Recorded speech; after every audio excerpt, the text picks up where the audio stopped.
ভীষণ সহজ ভীষণ মুখরোচক একটা রেসিপি দেখে নিন। বানাবো চিকেন ডোনাট। তো প্রথমে চিকেন নিতে হবে। হাড় ছাড়া চিকেন নিয়ে ছোট ছোট করে কেটে ব্লেন্ডারে মিহি করে দিয়েছি। এর সাথে দিয়ে দিলাম ব্রেড ক্রাম, চিলি ফ্লেক্স, কাঁচামরিচ কুচি। এবার দেব জিরা গুঁড়া, কাবাব মশলা গুঁড়া, সয়া সস। পরিমাণ বুঝে মশলা অ্যাড করতে হবে। আদা রসুন বাটা, লবণ, যার যার স্বাদ অনুযায়ীও মশলা দিয়ে নিতে পারেন। এবার দেব ধনেপাতা কুচি, পুদিনা পাতা কুচি।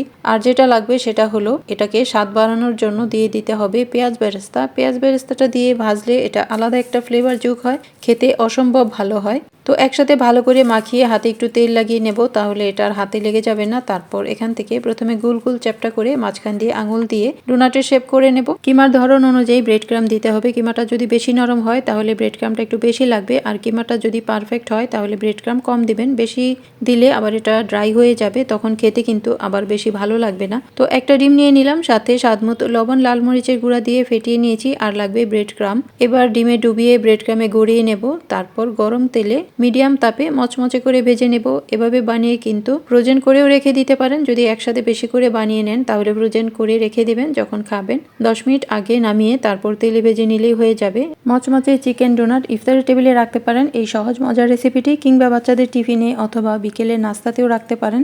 মচমচে ঝাল ঝাল চিকেন ডোনাট। ভালো থাকুন। সহজ রেসিপি পেতে সাথেই থাকুন। আল্লাহ হাফেজ।